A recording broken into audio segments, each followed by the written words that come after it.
काश तुम बेवफा न होते। एपिसोड 26। दोस्तों, इस कहानी को पूरी गहराई से समझने के लिए कहानी के पिछले एपिसोड जरूर देखिए। उसका लिंक मैं आपको डिस्क्रिप्शन बॉक्स में दे दूंगी ताकि आप वहां से भी जाकर इस कहानी की पूरी सीरीज को एंजॉय कर सकते हैं। अनाया और दादी माँ का धारा के घर आना जाना जारी रहा। छुट्टी वाले दिन अनाया पूरा समय धारा के पास बिताती।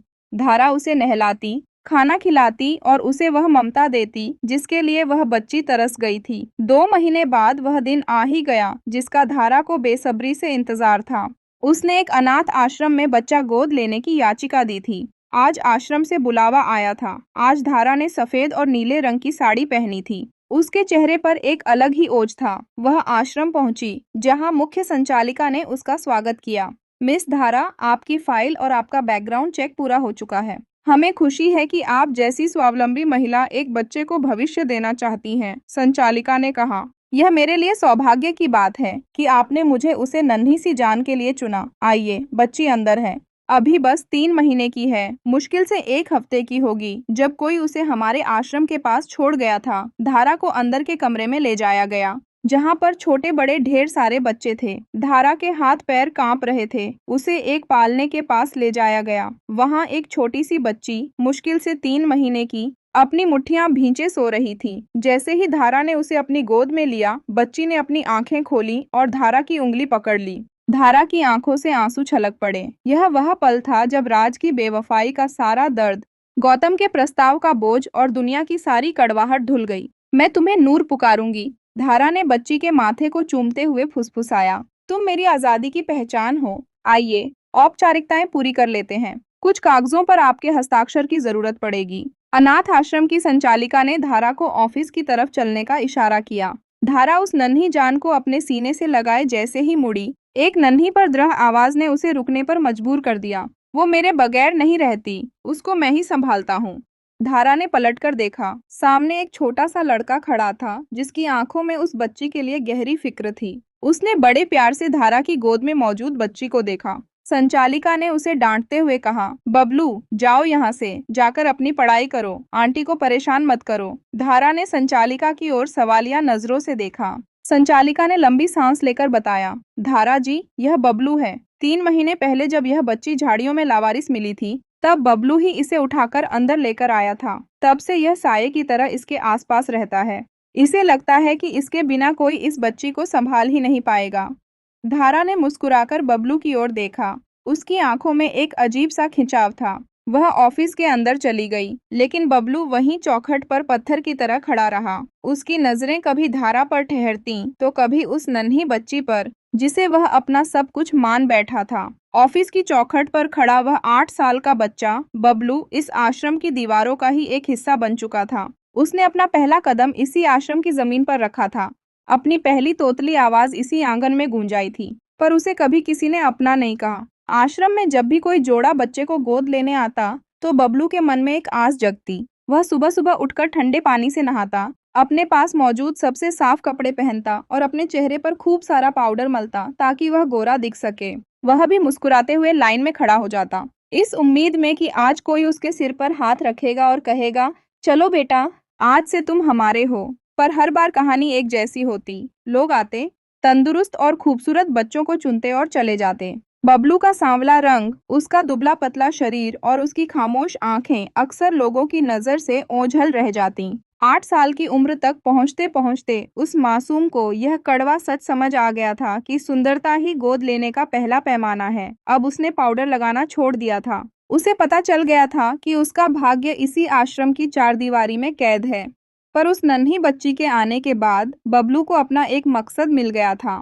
वह खुद तो अनाथ था, पर उस बच्ची का अभिभावक बन गया था। ऑफिस के अंदर बैठी धारा कागजों पर साइन करने ही वाली थी कि उसकी नजर खिड़की से बाहर खड़ी बबलू की परछाई पर पड़ी। वह बच्चा अपनी जगह से टस से मस नहीं हुआ था। धारा को महसूस हुआ कि वह सिर्फ एक बच्ची को नहीं, बल्कि एक जान को उसकी मर्जी के खिलाफ दूर ले जा रही है। इस बच्चे बबलू का क्या होगा? धारा ने अचानक संचालिका से पूछा। संचालिका ने कंधे उचकाए। कुछ नहीं धारा जी, आश्रम में नियम है कि 18 साल की उम्र के बाद इन्हें खुद अपनी राह चुननी होती है। बबलू समझदार है, पर शायद उसे कभी कोई परिवार नहीं मिलेगा। धारा का हाथ रुक गया। उसे अपनी कोख का वह बच्चा याद आया जिसे उसने खो दिया था। फिर उसे वह बेवफाई याद आई जिसने उसे अकेला कर दिया था। उसे एहसास हुआ कि अकेलापन सिर्फ बड़ों को नहीं तड़पाता, वह बच्चों को और भी बुरी तरह डसता है। धारा ने कागजों को किनारे कर दिया और उठकर बाहर आई। वह सीधे बबलू के पास गई और उसके सामने घुटनों के बल बैठ गई। 8 साल का वह बच्चा जो दुनिया की बेरुखी देख चुका था, सकपका गया। बबलू, क्या तुम इस बच्ची को सच में बहुत अच्छी तरह संभाल सकते हो? धारा ने बहुत प्यार से पूछा। बबलू की आंखों में चमक आ गई। उसने जोर से सिर हिलाया। हाँ आंटी, ये जब रोती है तो मैं ही इसे हंसाता हूँ। इसको सिर्फ मेरे हाथ से ही नींद आती है। धारा की आंखों में आंसू छलक आए। उसने संचालिका की ओर मुड़कर देखा और दृढ़ता से कहा, मुझे एक नहीं, 2 बच्चों को गोद लेना है। मैं इस बच्ची को और बबलू को अलग नहीं कर सकती। इन दोनों का रिश्ता खून का नहीं है, पर ये एक दूसरे की जरूरत है। मैं इन दोनों को अपने साथ ले जाऊंगी। पूरे आश्रम में सन्नाटा छा गया। बबलू, जिसने कभी सपने में भी नहीं सोचा था कि कोई उसे उसकी कमियों के साथ स्वीकार करेगा, फूट फूट कर रोने लगा और धारा के गले लग गया। धारा के जीवन में यह एक नया सवेरा था। अनाथ आश्रम की दहलीज लांघते समय उसके एक हाथ में नन्ही जान थी और दूसरे हाथ में बबलू का भरोसा। वह घर पहुंची तो उसका दिल धड़क रहा था। एक नई जिम्मेदारी, एक नया संघर्ष। लेकिन जैसे ही उसने अपने घर के गेट पर कदम रखा, वह ठिठक गई। वहां राजवर्धन अपनी काली एसयूवी के सामने खड़ा था। हाथ में फूलों का एक बड़ा गुलदस्ता नहीं, बल्कि बच्चों के खिलौनों से भरा एक बड़ा बैग था। राज के चेहरे पर वह पुराना अहंकार नहीं था, बल्कि एक अजीब सी खामोशी और समर्पण था। राज की नजरें पहले धारा पर पड़ी, फिर उसकी गोद में सो रही नन्ही बच्ची पर और अंत में 8 साल के उस सांवले लड़के पर जिसका हाथ धारा ने मजबूती से थाम रखा था। राज धीरे से आगे बढ़ा। धारा को लगा कि शायद राज बबलू के रंग या रूप को देखकर कोई कड़वी बात कहेगा, क्योंकि राजवर्धन हमेशा परफेक्शन का कायल रहा था। लेकिन राज ने जो किया, उसने धारा को हैरान कर दिया। राज घुटनों के बल बबलू के सामने बैठ गया। उसने अपना हाथ आगे बढ़ाया। हेलो चैंपियन, सुना है तुम इस छोटी सी गुड़िया के बॉडीगार्ड हो। बबलू पहले तो थोड़ा हिचकिचाया, फिर राज की आंखों में एक अजीब सी चमक देखकर मुस्कुरा दिया। हाँ, मैं ही इसका ख्याल रखता हूँ। आप कौन हैं? राज की आवाज थोड़ी भर्रा गई। मैं तुम्हारी मम्मी का एक पुराना दोस्त हूँ।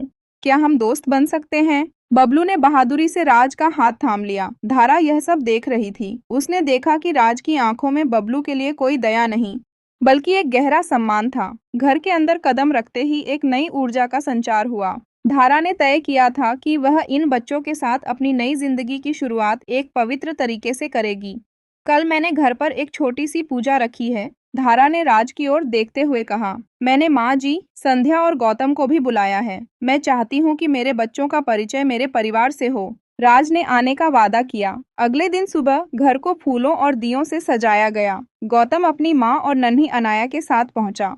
राज भी अपनी माँ और बहन संध्या के साथ वहां मौजूद था। वातावरण में मंत्रों की गूंज थी। पूजा संपन्न होने के बाद पंडित जी ने पूछा, बेटा, बच्चों का नाम क्या तय किया है? धारा ने बबलू के सिर पर हाथ रखा और सबको देखते हुए गर्व से कहा, इसका नाम आज से दीपक होगा। यह मेरे जीवन के अंधेरे को दूर करने वाला प्रकाश बनेगा। तभी धारा ने गोद में मौजूद बच्ची की ओर इशारा किया, और इस नन्ही परी का नाम। धारा अपनी बात पूरी कर पाती उससे पहले ही बबलू उत्साह से उछलकर बोला, रोशनी। इसका नाम रोशनी होगा, क्योंकि जहाँ दीपक होता है वहाँ रोशनी तो होती ही है ना मम्मी।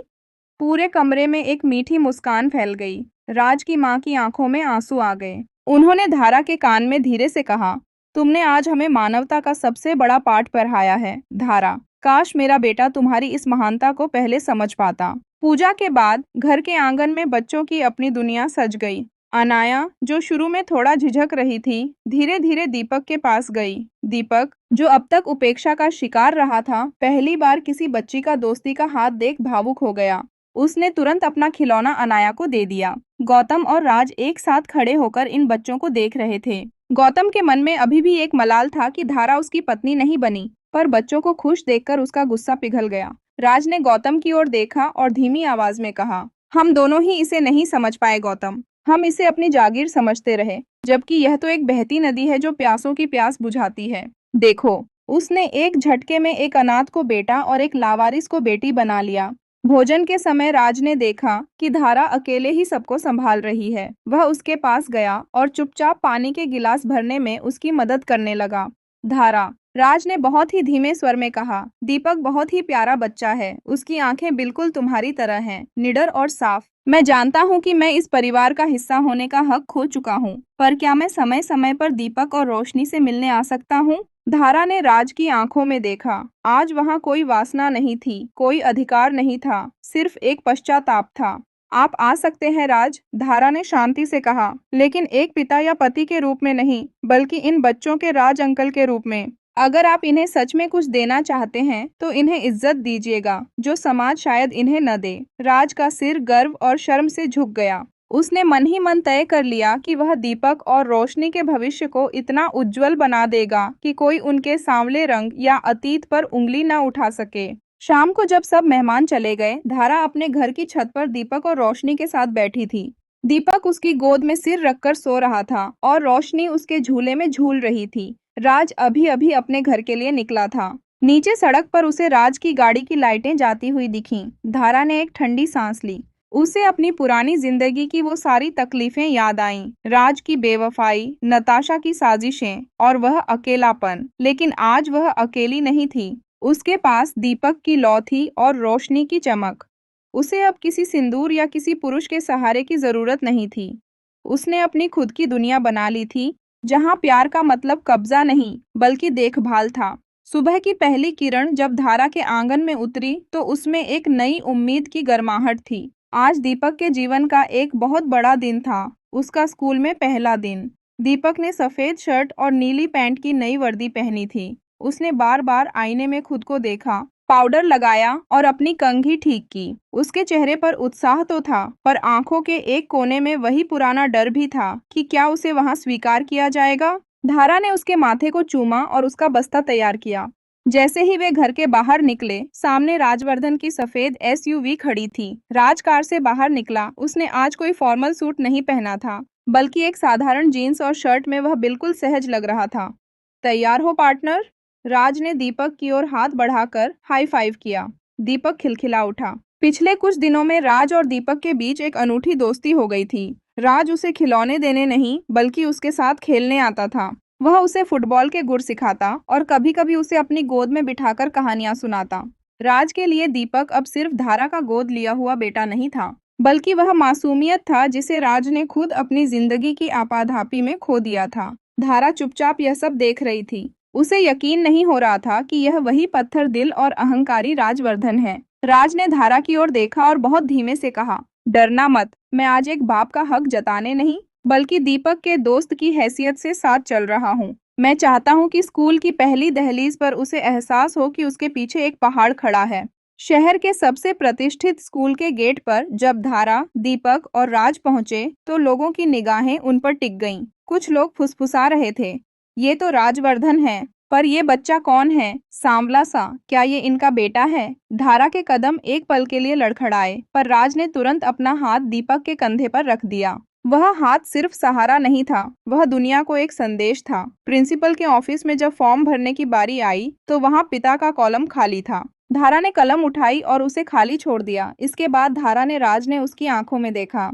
धारा, मैं जानता हूँ कि मैं पिता कहलाने के लायक नहीं हूँ और न ही मैं वह जगह छीनना चाहता हूँ, राज ने शांत पर दृढ़ आवाज में कहा। लेकिन दीपक के गार्जियन और दोस्त के रूप में मेरा नाम वहां लिख दो, ताकि इस स्कूल में कोई भी उससे उसके अतीत या उसकी पहचान पर सवाल न कर सके। धारा की आंखों में नमी आ गई। उसने पहली बार महसूस किया कि राज बदल चुका है। उसने राज का नाम लोकल गार्जियन के रूप में लिख दिया। जब क्लास में जाने का वक्त आया, तो दीपक ने धारा का पल्लू कसकर पकड़ लिया। वह झिझक रहा था।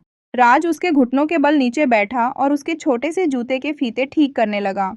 दीपक, मेरी तरफ देखो, राज ने उसकी ठुड्डी ऊपर उठाई। दुनिया में सबसे बहादुर वो नहीं होता जो कभी नहीं डरता, बल्कि वो होता है जो डर के बावजूद आगे बढ़ता है। जाओ और सबको दिखा दो कि तुम्हारी मुस्कान में कितनी रोशनी है। दीपक ने राज को गले लगा लिया। थैंक यू राज अंकल, आप छुट्टी के वक्त लेने आओगे ना? राज का गला भर आया। उसने सिर्फ सिर हिलाया। जब दीपक अपनी क्लास की ओर बढ़ा और मुड़कर हाथ हिलाया, तो राज और धारा दोनों गेट पर खड़े उसे देख रहे थे। पार्किंग की ओर जाते समय धारा और राज के बीच एक भारी सन्नाटा था, पर यह सन्नाटा कड़वा नहीं था। राज, धारा ने रुककर कहा, आज आपने जो किया वह शायद ही कोई और कर पाता। शुक्रिया। राज की आंखों में एक टीस उभरी। शुक्रिया मत कहो धारा, मैंने जो पाप किए हैं। दीपक की ये छोटी सी मुस्कान शायद उन्हें धोने का एक मौका है। मैं उसे वो सब देना चाहता हूँ जो मैं तुम्हें नहीं दे पाया। राज ने धारा की आंखों में देखा और आगे कहा, मैं दीपक का वो दोस्त बनना चाहता हूँ जो उसे गिरने नहीं देगा। क्या तुम मुझे इस दोस्ती की इजाजत दोगी? धारा ने एक गहरी सांस ली। उसने राज की बेवफाई को भुलाया नहीं था, पर आज उसने राज के भीतर के इंसान को देख लिया था।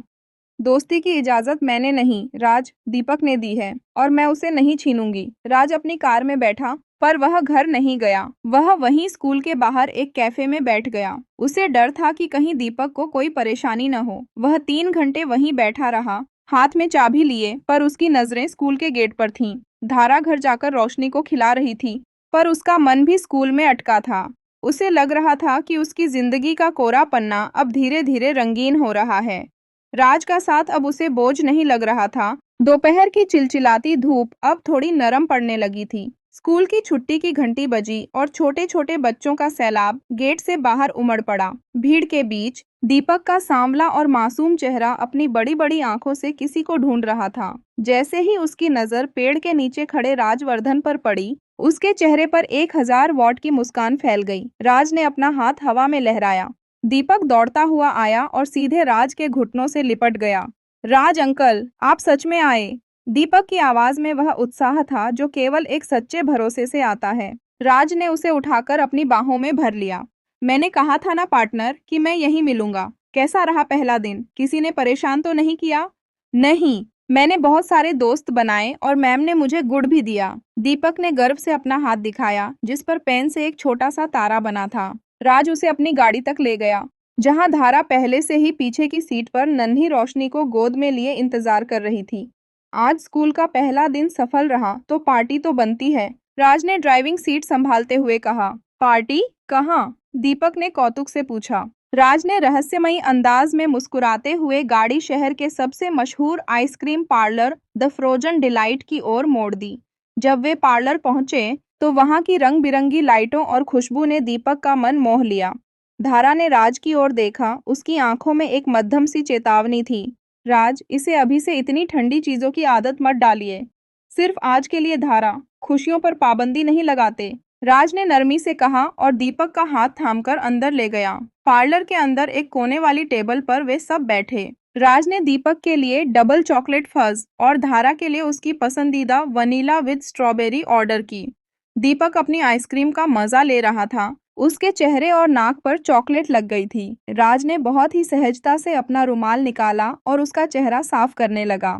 यह दृश्य इतना स्वाभाविक था कि पार्लर में बैठे दूसरे लोगों को लगा जैसे एक पिता अपने बेटे को लाड कर रहा हो। धारा यह सब देख रही थी। उसे याद आया जब राज अपनी कंपनी की मीटिंग्स के लिए 1 सेकंड की भी देरी बर्दाश्त नहीं करता था। वही राज आज एक बच्चे की चॉकलेट साफ करने के लिए पूरी दुनिया को भुला चुका था। तभी पार्लर में गौतम अपनी माँ और अनाया के साथ दाखिल हुआ। अनाया ने जैसे ही दीपक को देखा, वह दौड़कर उनके टेबल के पास आ गई। दीपक, आप आइसक्रीम खा रहे हैं और मुझे बताया भी नहीं? अनाया ने झूठा गुस्सा दिखाया। गौतम ने राज और धारा को साथ बैठे देखा। उसके चेहरे पर एक पल के लिए कड़वाहट आई, पर दीपक और अनाया की खिलखिलाहट ने उसे शांत कर दिया। वह भी अपनी माँ के साथ बगल वाली टेबल पर बैठ गया। राज ने मर्यादा निभाते हुए गौतम को सिर हिलाकर अभिवादन किया। उस छोटे से आइसक्रीम पार्लर में आज 2 परिवार थे जो आपस में उलझे हुए थे, पर बच्चों की मासूमियत ने उनके बीच की कड़वाहट को बर्फ की तरह पिघला दिया था। शाम ढलने लगी थी। राज ने धारा और बच्चों को उनके घर छोड़ा। गाड़ी से उतरते वक्त दीपक ने राज के कान में फुसफुसाया, राज अंकल, कल भी आओगे ना? राज ने धारा की अनुमति लेने के लिए उसकी ओर देखा। धारा ने बहुत धीमे से अपनी पलकें झुका दी। यह एक हाँ थी। जरूर आऊंगा चैंपियन, कल हम फुटबॉल की प्रैक्टिस करेंगे, राज ने वादा किया। धारा का वह छोटा सा घर जो कभी सन्नाटे और यादों के बोझ से दबा रहता था, अब खुशियों की एक ऐसी पाठशाला बन चुका था जहां उम्र की कोई सीमा नहीं थी। उसका घर अब एक बेबी और ओल्ड एज होम का खूबसूरत संगम बन गया था। घर के कोने कोने से अब खिलखिलाहटें और आशीर्वाद की गूंज सुनाई देती थीं। हर सुबह की शुरुआत अब एक उत्सव जैसी होती थी। धारा के काम पर निकलने से पहले ही घर की रौनक बदल जाती। राज की माँ और गौतम की दादी, जो पहले अपने अपने महलों जैसे घरों में अकेलेपन से जूझ रही थीं, अब धारा के घर में अपना सुकून ढूंढ चुकी थीं। दिन भर वहां का नजारा देखने लायक होता। राज की माँ रसोई में धारा की मदद करती और फिर रोशनी को अपनी गोद में लेकर उसे पुरानी लोरियां सुनाती। वहीं गौतम की दादी धूप में बैठकर अपनी माला जपती और साथ साथ रोशनी के छोटे छोटे कपड़िड्ढों की तह लगाती। उन दोनों बुजुर्ग महिलाओं के लिए वह घर अब सिर्फ एक मकान नहीं, बल्कि एक सेवा सदन बन गया था। उन्हें ऐसा महसूस होता था कि उनकी ढलती उम्र को इन बच्चों ने एक नया मकसद दे दिया है। दोपहर के 2 बजते ही घर का माहौल और भी ऊर्जावान हो जाता। जैसे ही दीपक स्कूल की वर्दी में घर दाखिल होता, दादी और माँ जी के चेहरे खिल उठते।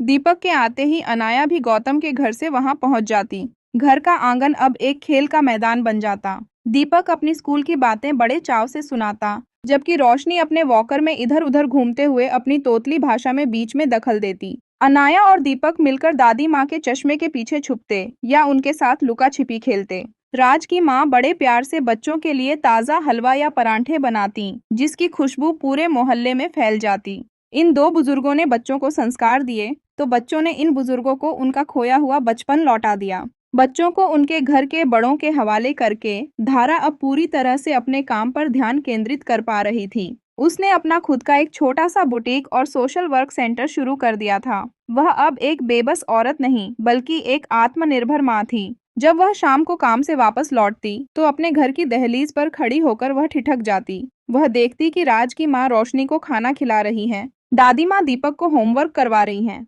और अनाया वहीं पास में सो गई है। यह देखकर धारा की आंखों में तृप्ति के आंसू आ जाते। उसे एहसास होता कि जो परिवार वह राज के साथ नहीं बना पाई, वह आज कुदरत ने उसे एक अलग रूप में दे दिया था। शाम के वक्त जब राज ऑफिस से लौटते समय दीपक के लिए फल लेकर आता या गौतम अनाया को लेने पहुंचता, तो वे दोनों भी इस दृश्य को देखकर दंग रह जाते। वे देखते कि उनके घर की महिलाएं, जो कभी कड़े अनुशासन में रहती थीं, आज बच्चों के साथ जमीन पर बैठकर खिलौनों से खेल रही हैं।